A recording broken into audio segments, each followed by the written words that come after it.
இந்த கௌதம் பார்த்தீங்கன்னா, ரோகிணியோட வாழ்க்கைய வந்து எப்படியாவது பாழாக்கியே ஆகணும் அப்படின்னு சொல்லிட்டு கங்கணம் கட்டிட்டு திரியிறான் போல இருக்கு. ஸோ ஆதிரையையும், பிரபுவையும் வந்து பழி வாங்கணும் அப்படிங்கிறதுக்காக ஆரம்பத்தில பார்த்தீங்கன்னா, நம்ம ரோகிணிய லவ் பண்ற மாரி வந்து நடிச்சிருப்பான். ஸோ கடைசியில வந்து இதாண்டா கிடைச்சிச்சு சாக்கு அப்படின்னு சொல்லிட்டு ரோகிணிய கழட்டி விட்டு வேல்விழிய வந்து கல்யாணம் பண்ணியிருப்பாரு. ஆனாலுமே அவனோட ஆட்டம் வந்து அடங்குச்சா அப்படின்னு கேட்டிங்கன்னா, அதுதான் வந்து கிடையாது. ஸோ இன்னும் தான் என் ஆட்டம் வந்து அடங்கலை. இதுக்கப்புறம் தான் என் ஆட்டமே இருக்கு. அந்த குமரகுரு தான் வந்து ரோகிணிக்கு இருக்கக்கூடிய யமனே. குமரகுருக்கு வந்து எந்த அளவுக்கு சந்தேகத்தை உண்டு பண்ணணுமோ அந்த அளவுக்கு பண்ணி ரோகிணியோட வாழ்க்கையை நான் ஒட்டு மொத்தமாக அழிக்க போகிறேன். அப்படி ரோகிணியோட வாழ்க்கை அழிஞ்சிச்சு அப்படின்னா ஆதிரே பிரபு 2 பேருமே பயங்கரமாக துடிச்சு அழுவாங்க. அதை நான் பார்க்கணும் அப்படின்னு சொல்லிட்டு இந்த கௌதம் பிளான் பண்ணி சத்யாவுமே பார்த்தீங்க அப்படின்னா முட்டாள்தனமாக வந்து கௌதமுக்கு வந்து ஹெல்ப் பண்ணிட்டு இருப்பாங்க. இந்த பக்கம் பார்த்தீங்கன்னா இதுக்கு முன்னாடி ரோகிணி மேலே சந்தேகப்பட்ட குமரகுரு வந்து ஸோ அவளை ஹாஸ்பிட்டலுக்கு கூட்டிகிட்டு போயிட்டு அவளுக்கே தெரியாமல் வெர்ஜின் டெஸ்ட் எல்லாமே வந்து எடுத்திருப்பாங்க. அதுக்கப்புறம் இந்த விஷயம் ரோகிணிக்கு தெரிய வந்து ரொம்பவே கஷ்டப்பட்டிருப்பாங்க. என் மேலே நீங்கள் இந்த அளவுக்கு சந்தேகப்படுறீங்க, நான் எந்த தப்பும் பண்ணலை, அந்த கௌதம் பிளான் பண்ணி வேணும்னே இந்த மாதிரி நம்ம வாழ்க்கைக்குள்ளே நுழைஞ்சிருக்கா அப்படிங்கிற மாதிரி எவ்வளவோ சொல்லி பார்த்தாலுமே குமரகுரு திருந்தவே இல்லை. ஸோ அதுக்கப்புறம் அந்த டெஸ்ட்டு வந்ததுக்கப்புறம் தான் சரி உண்மை இவ சொல்கிறதெல்லாம் உண்மை தான் போல இருக்குது, அப்போ இவளை நம்ம நம்புவோம் அப்படிங்கிற மாதிரி நினச்சி நம்பியிருப்பார். ஸோ இதுக்கப்புறம் இவங்க 2 பேருக்குள்ளே எதுவுமே வந்து நடக்கலை. அதாவது இவங்க வந்து இப்போ சந்தோஷமாக வாழ ஆரம்பிச்சிட்டாங்க அப்படிங்கிறத தெரிஞ்சுக்கிட்ட இந்த ஒரு கௌதம் லூசு என்ன பண்ணான்னா, மறுபடியும் நம்ம ஆட்டத்தை ஆரம்பிக்கணும், இந்த ரோகிணியை எக்காரணத்தை கொண்டும் நம்ம வந்து சந்தோஷமாக இருக்க விடவே கூடாது அப்படின்னு பிளான் பண்ணி ஸோ ரோகிணியை வந்து பார்த்தீங்க பார்க்குறதுக்காக வந்து டேரெக்டாக நம்ம குமரகுரு வீட்டுக்கே வந்து வராரு இந்த ஆள். ஸோ டேரெக்டாக வந்து அந்த வீட்டுக்கு வந்தவுடனே வந்து ரோகிணி அவனை பார்த்தோன்னே பயங்கரமாக ஷாக் ஆகுறாரு. டேய் பொறுக்கி அயோக்கிய ராஸ்கல், இப்போ எதுக்குடா இங்கே வந்து, நான் சந்தோஷமாக இருக்கிறது உனக்கு பிடிக்கலையாடா அப்படிங்கிற மாதிரி கேட்கும்போது, ஆமாம் ரோகிணி, நீ சந்தோஷமாக இருந்தால் என்னால் எப்படி நிம்மதியாக இருக்க முடியும், உன் சந்தோஷத்தை ஒட்டு மொத்தமாக கெடுக்கிறதுக்காக தான் நான் இங்கே வந்திருக்கேன்.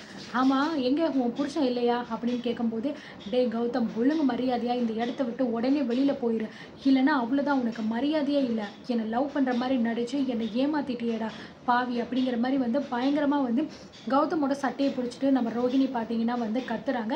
ஏய் நிறுத்திடி என்ன ரொம்ப ஓவராக வந்து பண்ணிக்கிட்டு இருக்க, என்ன இதெல்லாமே வந்து சும்மா எதேர்ச்சியாக நடந்துச்சு, நான் பிளான் பண்ணி சும்மா உன்னை கழட்டி விட்டேன்னு நினச்சிக்கிட்டு இருக்கியா, இதை நான் எப்போயோ பிளான் பண்ணதுடி, சரியான நேரம் பார்த்து கரெக்டாக இதை எக்ஸிக்யூட் பண்ணி உன்னை எப்படி நான் கழட்டி விட்டேன் பார்த்தியா, அதாண்டி கௌதம், இது சும்மா சாம்பிள் தான், இதுக்கப்புறம் தான் உன் வாழ்க்கையில் என்ன நடக்கணும் என்ன நடக்கக்கூடாது, நீ சந்தோஷமாக இருக்கணுமா இருக்கக்கூடாதா அப்படிங்கிறத முடிவு பண்ண போகிறதே நான் தான். இதுக்கப்புறமும் உன்னோட வாழ்க்கையில் சந்தோஷம் நிம்மதி அப்படிங்கிற எந்த விஷயமுமே இருக்காது.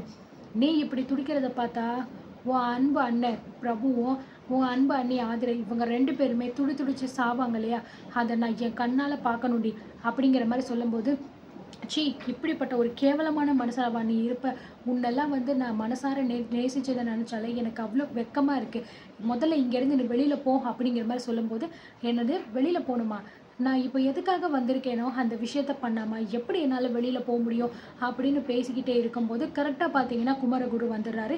ஸோ இந்த விஷயத்த வந்து பார்த்த உடனே வந்து நம்ம ரோகிணிக்கு அப்படியே தூக்கி வாரி போடுது. ஐயோ இவர் வேற வந்துட்டாரே அப்படிங்கிற மாதிரி நினச்சி ரொம்பவே பார்த்தீங்கன்னா பதட்டப்படுறாங்க.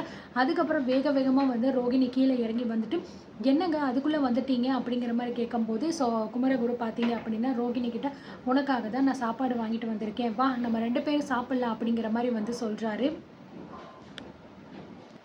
ஸோ கௌதம் வந்து மேலே ரூமில் இருக்கிறத ரோகிணிக்கு வந்து நல்லாவே தெரியும். அதனால ரொம்பவே படபடப்பாயிடுறாங்க.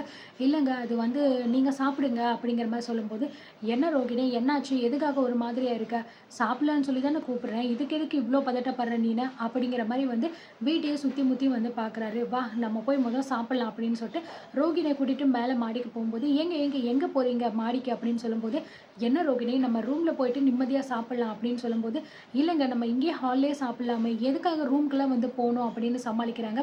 பரவாயில்ல எதுவாக இருந்தாலும் வா நான் உன்கிட்ட பேசணும், அதனால ரூமுக்கே போகலாம் அப்படின்னு சொல்லிட்டு பார்த்தீங்கன்னா, ஸோ ரோகிணி கையை பிடிச்சிட்டு மேலே குமரகுரு வந்து போகிறாரு. ஸோ மேலே போய் பார்த்தீங்க அப்படின்னா, ஸோ உள்ளே வந்து கதவை திறந்த உடனே வந்து கௌதம் இருப்பானோ அப்படின்னு வந்து ரோகிணி ரொம்பவே பயப்படுறாங்க. கரெக்டாக கதவை திறக்கிறாங்க, ஆனால் அங்கே யாருமே இல்லை. ஸோ கதவை திறந்த உடனே, என்ன ரோகிணி எதுக்காக ரூம் எப்படி போட்டு வச்சுருக்கேன், ஏன் ஏசியை கூட நீ ஆன் பண்ணி வைக்கலையா, எவ்வளோ ஹீட்டாக இருக்குன்னு பார்த்தியா அப்படிங்கிற மாதிரி சொல்கிறாரு. ஐயோ ஆமாங்க நான் மறந்துட்டேன், போய் ஆன் பண்ணு அப்படின்னு சொல்லிட்டு உள்ளே போய் ரோஹிணி வந்து ஏசியை வந்து ஆன் பண்ணிவிட்டு, எங்கடா இவன காணோம் அப்படின்னு தேடிக்கிட்டு இருக்கும்போது, கரெக்ட்டா பார்த்தீங்கன்னா, இவன் வந்து இந்த கர்ட்டனுக்கு பின்னாடி ஒளிஞ்சுகிட்டு இருக்கா. இந்த நாசமா போனவன் இன்னும் இந்த இடத்த விட்டு போலையா? இங்கேயே தான் உட்காந்துக்கிட்டு இருக்கானா? அப்படின்னு சொல்லிட்டு யோசிச்சுக்கிட்டு இருக்காங்க. சரி வா ரோகிணி நம்ம சாப்பிடலாம் அப்படின்னு சொல்லிட்டு 2 பேருமே உட்காந்துட்டு சாப்பிட ஆரம்பிக்கிறாங்க. ஸோ அந்த நேரம் பார்த்து கரெக்ட்டா பார்த்தீங்க அப்படின்னா, அந்த கர்ட்டன விலக்கிட்டு ரோகிணி கிட்ட வந்து சாப்பாடு எனக்கு ரொம்ப பசிக்குது ரோகிணி. நான் வேணா வரவா? நம்ம 3 பேரும் சேர்ந்து சாப்பிடலாமா? அப்படிங்கிற மாரி சைகையிலேயே வந்து இந்த கௌதம் வந்து சொல்றாரு. ஸோ இத பார்த்துட்டு ரோகிணி வந்து ஐய்யயோ! அதெல்லாம் வேண்டாம் அப்படின்னு சொல்லிட்டு ரொம்பவே பயப்படுறாங்க. என்ன ரோகிணி நான் பாட்டுக்கு பேசிக்கிட்டு இருக்கேன். நீ பாட்டுக்கு அங்க என்ன பார்த்துக்கிட்டு இருக்க? அப்படிங்கிற மாரி சொல்லும்போது, அதெல்லாம் ஒண்ணும் கிடையாதுங்க. நீங்க என்ன சொன்னீங்க? அப்படின்னு சொல்லும்போது, இல்ல அங்க ஜன்னல் கிட்ட யாரோ நிக்கிற மாரியே இருக்குல்ல அப்படிங்கிற மாரி வந்து சந்தேகப்பட்டுட்டு உடனே எந்திரிச்சு குமரகுரு வந்து அங்க போய் வந்து பார்க்க போறாரு.